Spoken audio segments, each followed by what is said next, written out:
Hello नमस्कार दोस्तों, स्वागत आप सभी का all exam paper YouTube channel में। तो दोस्तों मैं लेकर आ गया हूँ एमपी बोर्ड का जो कक्षा 12 का जो इकोनॉमिक्स का पेपर होने वाला है उसके वेरी वेरी इंपॉर्टेंट क्वेश्चंस बताऊंगा जो आपके एग्जाम में दोस्तों देखने को मिलेंगे।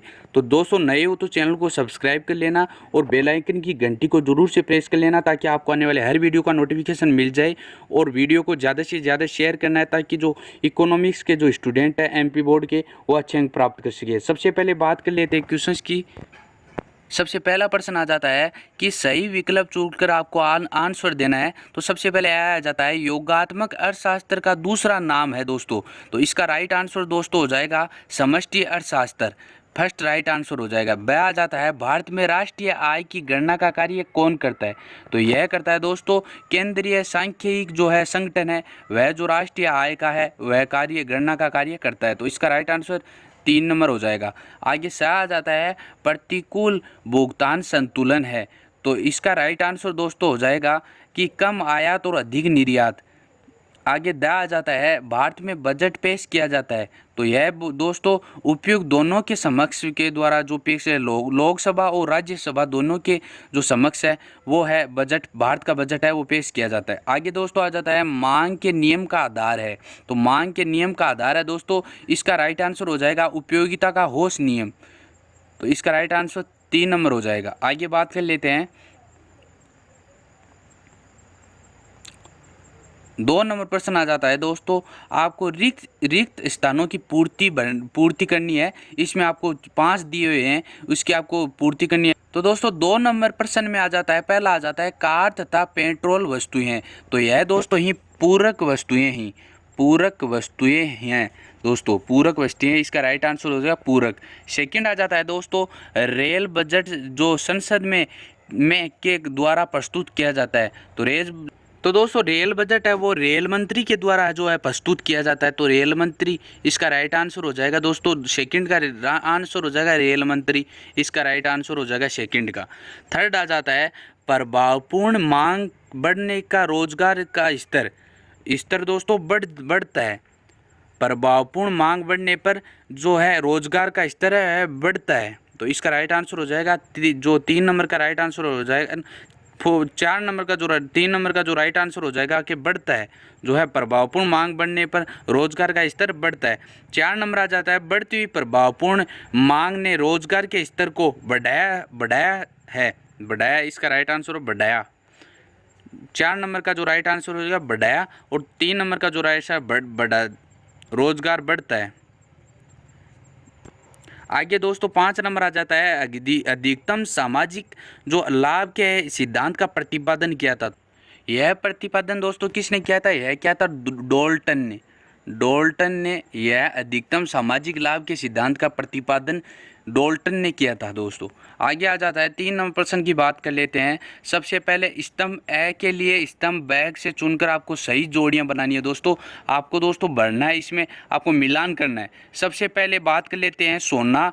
इसमें आपको सामने दिया हुआ है सन 1935 रिजर्व बैंक ऑफ इंडिया अंतर्राष्ट्रीय व्यापार दिया हुआ सामने, और सरकार द्वारा होने वाला आय व्यय वो मूल्य का मापक दिया हुआ है। राष्ट्रीय आय आर्थिक कल्याण का बैरोमीटर दिया हुआ है और मुद्रा का प्राथमिक कार्य वो राजस्व दिया हुआ है। तो इसका मिलान सबसे पहले दोस्तों आपका ए आ जाता है सोना आपको कहाँ पर भर देना है, अंतर्राष्ट्रीय व्यापार पर। रिजर्व बैंक ऑफ इंडिया की स्थापना कब की गई थी, 1935 में, इसमें मिला देना है दोस्तों। आगे जो सरकार द्वारा होने वाला आय व्यय है वो होता है दोस्तों राजस्व है, इसको राजस्व में मिला देना है। आगे आ जाता है दोस्तों जो राष्ट्रीय आय होती है, राष्ट्रीय जो आय होती है वह होती है दोस्तों जो मूल्य का मापक, इसमें मिला देना है। आगे आ जाता है मुद्रा का प्राथमिक कार्य वह आर्थिक कल्याण का बैरोमीटर, इसमें मिला देना है। तो दोस्तों इसका मिलान देख सकते हैं आपके सामने। आगे 4 नंबर प्रश्न की बात कर लेते हैं। सबसे पहले 4 नंबर प्रश्न की बात कर लेते हैं। आपको सत्य और असत्य आपको बताना है। सबसे पहले फर्स्ट क्वेश्चन आ जाता है कि अपूर्ण प्रतियोगिता एक व्यवहारिक दशा है। तो दोस्तों यह व्यवहारिक दशा है, तो यह हो जाएगा दोस्तों सत्य, पहला राइट आंसर हो जाएगा सत्य। सेकंड आ जाता है अर्थशास्त्र में व्यक्ति को काम न मिलना बेरोजगारी कहलाती है। तो दोस्तों यह गलत हो जाएगा, असत्य हो जाएगा। सेकंड असत्य हो जाएगा दोस्तों, सेकंड है वो असत्य हो जाएगा। आगे 3 प्रश्न की बात कर ले, इसमें 3 नंबर आ जाता है कि परमाप विचलन एक आदर्श वैज्ञानिक माप है। तो यह दोस्तों सही है, यह सत्य हो जाएगा। 3 नंबर सत्य हो जाएगा। 4 नंबर आ जाता है कि निर्देशांक एक विशेष प्रकार का माध्य होता है। निर्देशांक ये भी दोस्तों सही है, सत्य है। 4 नंबर है वो भी सत्य है दोस्तों। 5 नंबर आ जाता है जब सीमांत आगम शून्य होता है तब कुल आगमन अधिक होता है, तो यह भी दोस्तों सत्य है। तो दोस्तों लगभग सत्य है और सेकंड है वो असत्य है, तो आपको भर देना इस तरह की से आपको सत्य है असत्य बताने थे। आगे दोस्तों आपके आगे बताता हूँ। आगे 5 नंबर प्रश्न आ जाता है, एक वाक्य में आपको उत्तर देना है। जो आगे आ जाता है इसमें कि व्यापार का उद्देश्य क्या। तो दोस्तों 5 नंबर क्वेश्चन में फर्स्ट आ जाता है व्यापार का उद्देश्य आपको बताना है। तो व्यापार का उद्देश्य दोस्तों आपका लाभ कमाना हो जाएगा, कि व्यापार का जैसे लाभ कमाना है, आदमी कोई भी काम करे उसमें लाभ का जो लाभ फायदा मिलता है उसका जो उद्देश्य है वह है व्यापार का उद्देश्य कहलाता है। आगे आ जाता है अपने देश, सेकंड आ जाता है इसमें अपने देश की वस्तु दूसरे देश में बेचना क्या कहलाता है दोस्तों।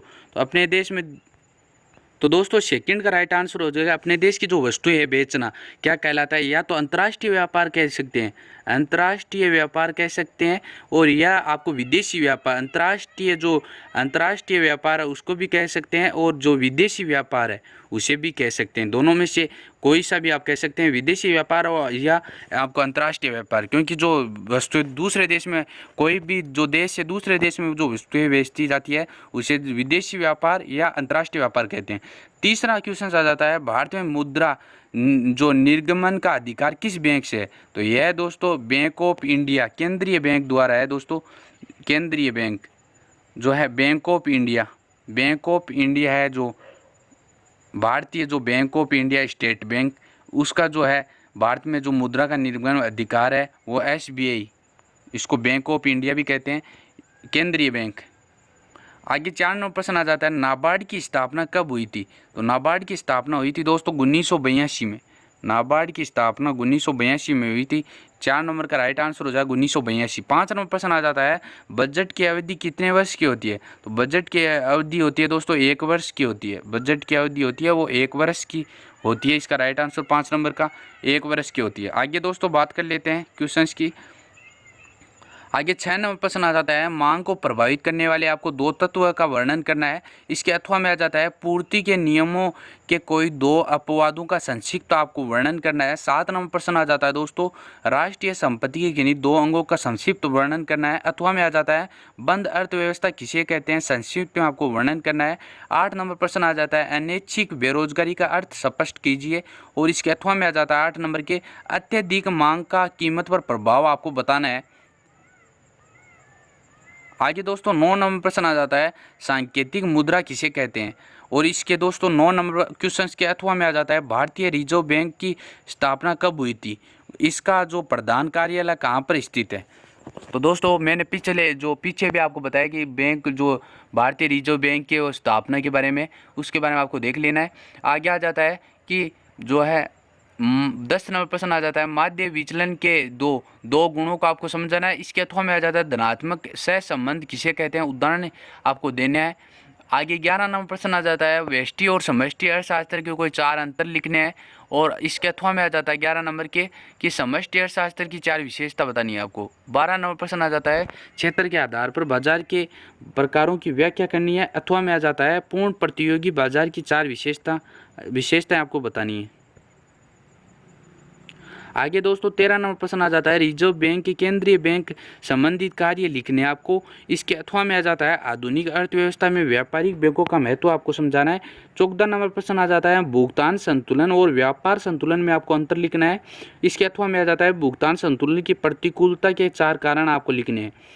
15 नंबर प्रश्न आ जाता है एक अच्छी कर प्रणाली की 4 विशेषता आपको बतानी है। इसके अथवा में आ जाता है भारतीय कर प्रणाली के 4 दोष आपको लिखने हैं। 16 नंबर प्रश्न आ जाता है सह संबंध की परिभाषा तथा इसके प्रकार आपको लिखने हैं। इसके अथवा में आ जाता है कार्ल है पियर्सन है का सह संबंध गुणांक क्या है, इनकी मान्यता आपको लिखनी है दोस्तों। 17 नंबर प्रश्न की बात कर लेते हैं। आपको न्यून मंदों का विस्तार आपको गुणांक ज्ञात करना है। इसमें आपको दिया हुआ है माह है और आय दी हुई है, इसके माध्यम से आपको ज्ञात करना है। इसके अथवा में आ जाता है निर्देशांक की रचना करते समय कौन कौन सी सावधानियां रखनी चाहिए। 18 नंबर प्रश्न आ जाता है वस्तु की पूर्ति को प्रभावित करने वाले कोई 5 तत्वों का वर्णन कीजिए। और अथवा में आ जाता है लागत की अर्थ बताते हुए लागत वक्र जो यू आकार का क्यों होता है समझाना आपको।